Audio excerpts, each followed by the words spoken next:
This is a volcano. So is this. So is this! Whoa! Actually, volcanoes are supposed to do this. It's one way for the inside of the Earth to get to the outside. Let's take a closer look, shall we? Well, maybe not. I said, maybe not. Hey, hold on, hey! Bill Nye the Science Guy. Bill Nye the Science Guy. Bill Nye the Science Guy. Science rules. Bill Nye the Science Guy. Inertia is a property of matter. Bill Nye the Science Guy. T minus 7 seconds. Bill Nye the Science Guy. Bill Nye the Science Guy. Brought to you by molten lava. It's hot, it's rock, but it doesn't roll. You and I live on the Earth's crust, a thin layer of solid rock that's all around the Earth. Now, what's underneath the Earth's crust is different. It's melted rock, it's molten rock. Now, how do we know that? Because they're volcanoes.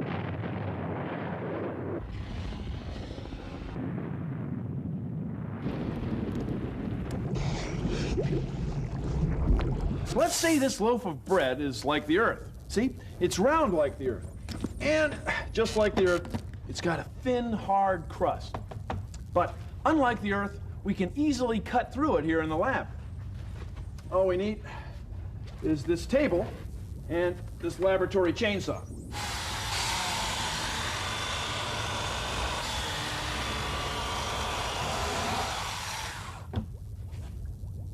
See, it's got a thin crust, just like the Earth. Although the crust is thin, it's thick enough to sustain life. All living things, all animals and plants, including you and me, we all live on top of the Earth's crust. So that's good. That is good. Now, how do we know that what's underneath the Earth's crust is different than what's on top? Well, you ever heard of volcanoes? So let's take a look now at the big ball Earth of science. See, it's surrounded by a thin, hard crust. And everything is on top of the crust. Even the oceans are sloshing around on top of the crust. Isn't that wild? Let's take a look at what's inside. Here we go. There you go. There's the inside of the Earth. You got your core right here. That's solid iron. Then there's an outer core. That's iron and other metals. And then this part's called the mantle. It's gooey like hot tar. Then out here, that's the crust. It's thin and cool. The core, that's around 1,500 degrees Celsius. The mantle, that's around 1,200 degrees Celsius. I mean, that's way over 2,000 degrees. And then the crust, that's cool and hard as a rock. Now, even though the Earth's crust is really thin, we've never been able to drill all the way through it to the molten rock of the Earth's mantle. That's why to scientists like you, volcanoes are so important. They give us sort of a window into what's underneath the Earth's crust. I think this is her place. Phil, what are you doing here? Hi, Jenna. Aren't you supposed to be doing your show? Yeah, we're right in the middle of it. I'll tell you what, I need a favor. I'd like to boil an egg. An egg? Okay, come on in.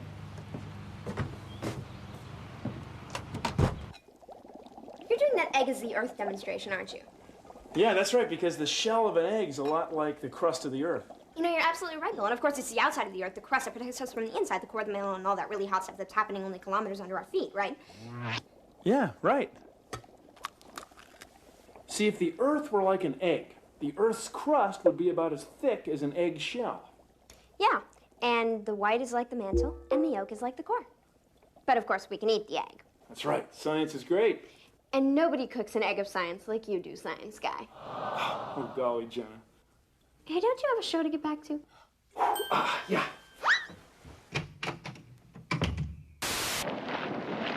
New ways to roast weenies on the next Bill Nye the Science Guy.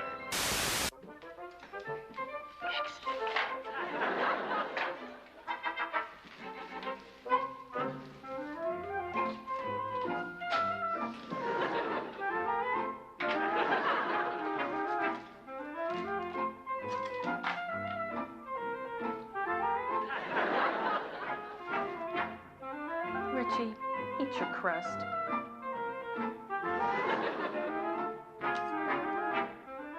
Eat your crust, Richie.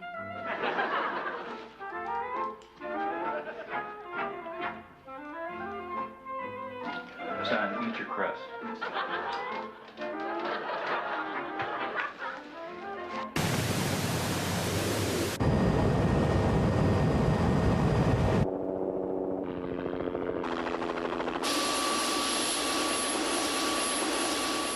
So we're standing in a volcano.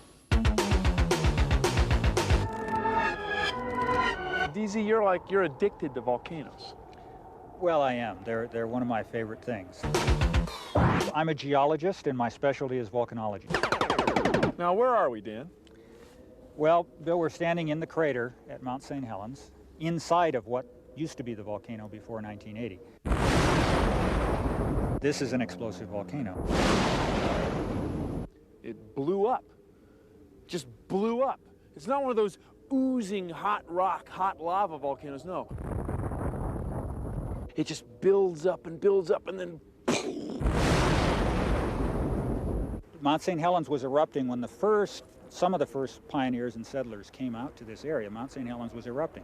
It erupted off and on from the year 1800 through about 1857. So it could erupt again. And it will. Mount St. Helens is a very young volcano. It's a very active volcano. It's building itself up and then destroying itself, and it's going to erupt again. We don't know exactly when. Now, there's two kinds of volcanoes. Some that ooze molten rock, and others that explode. Oh, sorry.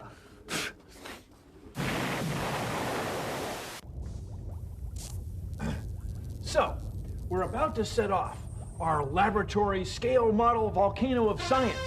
What we're going to do is mix some chemicals together that will cause gas to form in a liquid. This is very similar to what happens in real volcanoes. The gas bubbles forming in the liquid help drive the lava out of the cone of the volcano. It's pretty wild. See, as the lava runs down the side of the volcano, it builds up the cone, making it thick. This is what happens in real volcanoes. Now, the way we made this lava here in the lab was mixing vinegar and baking soda. They're chemicals that you can get in the grocery store, and they make carbon dioxide gas. It's the same gas you find in soft drinks. See? Pretty cool. He's one hot cop who really loses his cool. Johnny Crust.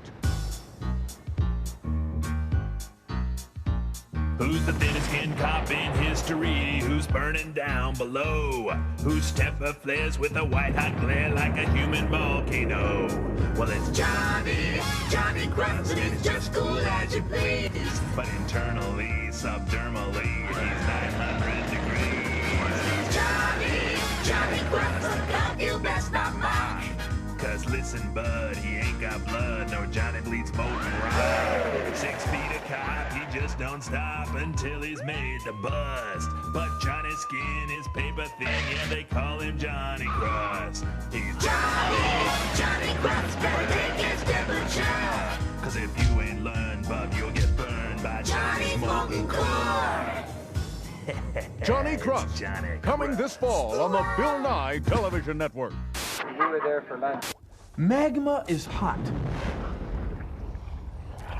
We have some magma here in our magma oven of science.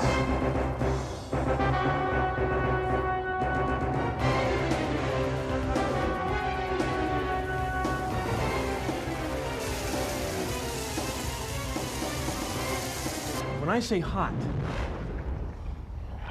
I mean hot. This is a feather. Hot. Goofy kitchen fish mitten.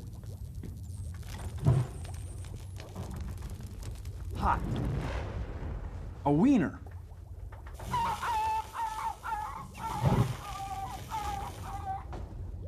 Now that is one hot dog. Now, the whole Earth is this hot, or hotter, except for a thin, cool layer that we can walk around on. That's the crust. Whoa. Yeah,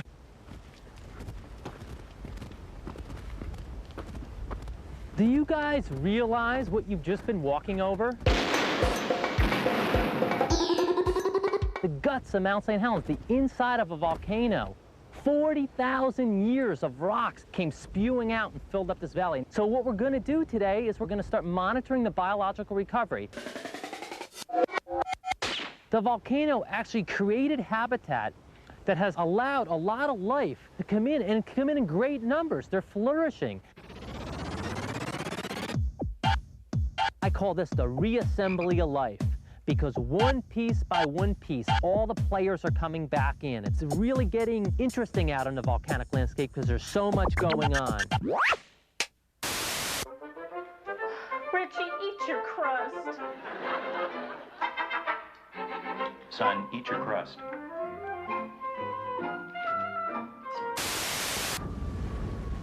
Hot. Volcanoes, geysers. Heat from under the Earth's crust. Hot. This is a geyser.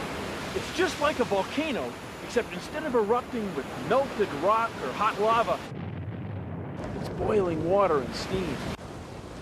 The energy comes from the same place, underneath the thin Earth's crust.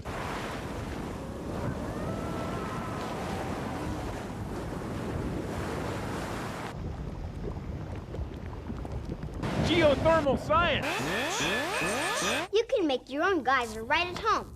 Like any geyser, this involves very hot water, so be sure to have an adult around. Here's what you need. A heat-resistant glass funnel.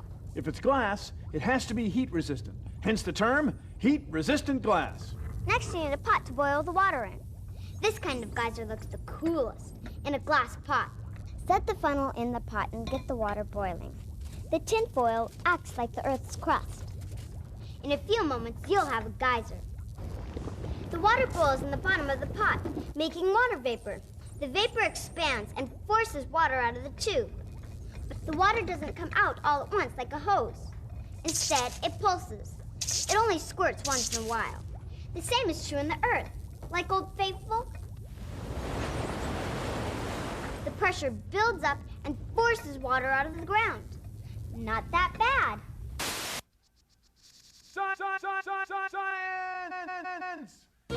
Science! Science.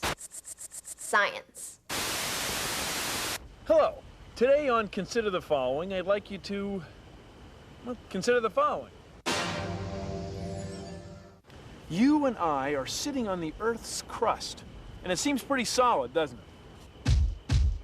But now scientists believe that the Earth's crust is actually made of plates. Not cheap plastic picnic plates like this, but tectonic plates. And tectonic is from the Latin word for build. So the Earth's crust is built of plates. Plate tectonics. And the plates are floating on the Earth's mantle, which you know is molten metal. It's kind of like corn syrup. In fact, scientists actually use corn syrup like this to do studies of what's underneath the Earth's crust. Scientists first caught on to the idea of tectonic plates when they realized how well South America seems to fit in next to Africa. Not that bad. So take a look here. Here we have the camp stove of science.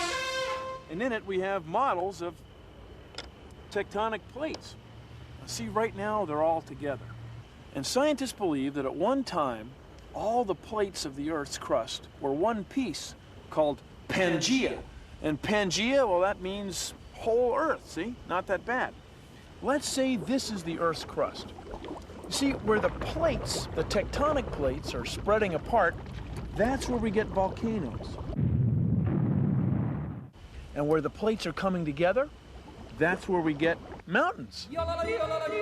Now, you know, the plates are still moving even today. In fact, North America is moving away from Europe about this much every year, about 2 centimeters, about 1 inch every year.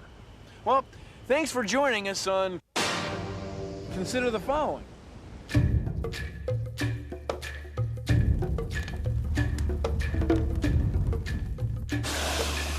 Okay, it's real important to have shades on in here, glasses, because sometimes things will pop in here. This is molten glass. Watch what happens. Today we're going to make a volcano made out of molten glass. And you will see that the molten glass is exactly the same as the lava. It's a molten fluid. Very, very hot. But when it cools down, it'll be hard as a rock, just the same as volcanic glass. Kaboom! I reckon that's just about the right temperature for marshmallows. Now, the Earth's crust is pretty thin, but compared to you and me, it's pretty thick, and some parts of it can get hollow. Look at this. We're in a cave in a mountain in Montana. This cave started out about 300 million years ago when an ancient sea laid down a layer of limestone. It's like chalk. Then just the other day, about 3.5 million years ago, a river was running through here and it hollowed it out. Now check this out. The Earth's crust has cooled so much and become so rigid that it can support the ceiling of a huge room like this in this cave. Isn't this wild? So, stalactite, stalagmite, tight, mite, tight, mite. So, Cass, what do? I mine for sapphires in the Earth's crust. Right around here? Right around here. How do we go about getting them out? We dig for them, and usually we need a shovel, a pick, and a screen. And usually the biggest person digs. That would be me. That would be you. Whew, this ain't easy. This is some tough crust. Mighty tough crust.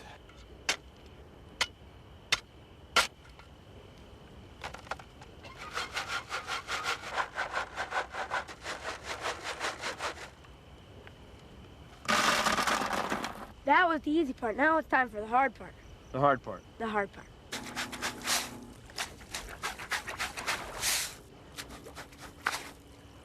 This is the hard part. Keep shaking, science guy. The sapphires will fall to the bottom. Let's see what you got.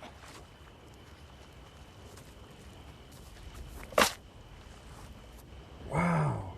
The sapphires would be in a dark area. This is a sapphire before it's cut. And this is a sapphire after. Cool.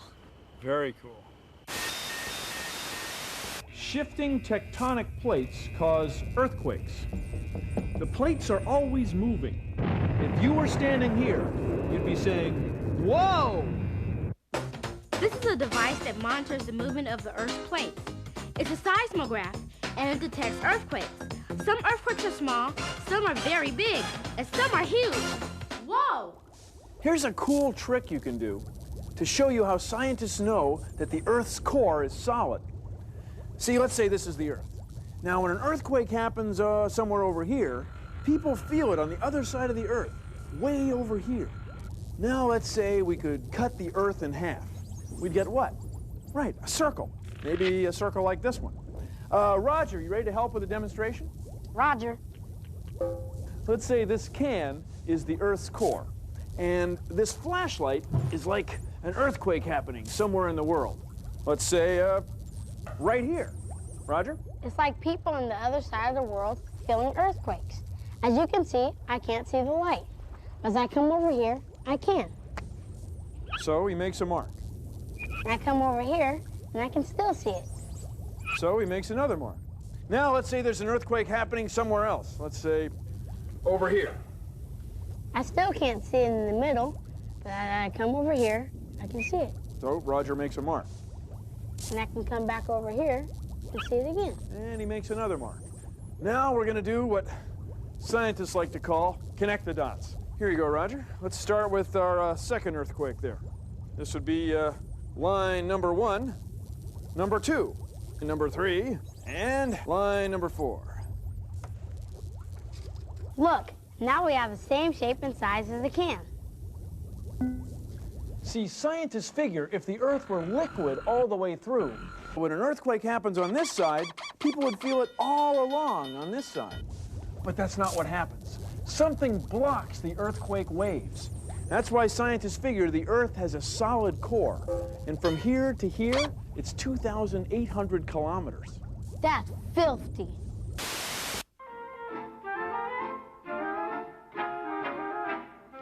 Eat your crust, Richie.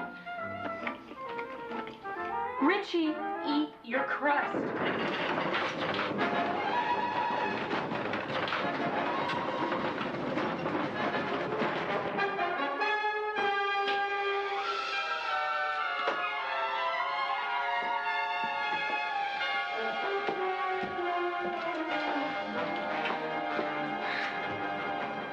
Richie, you should have eaten your crust.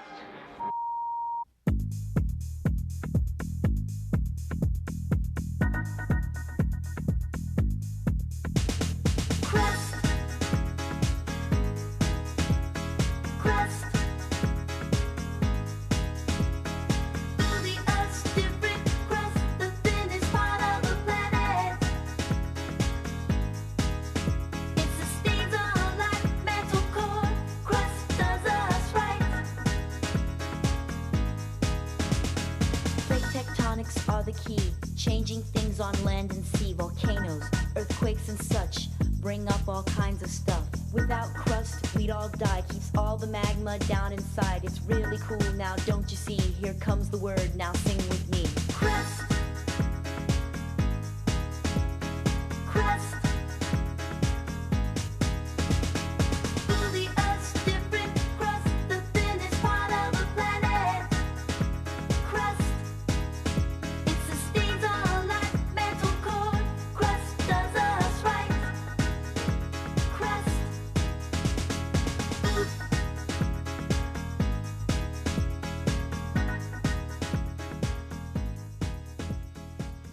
Well, that's our show.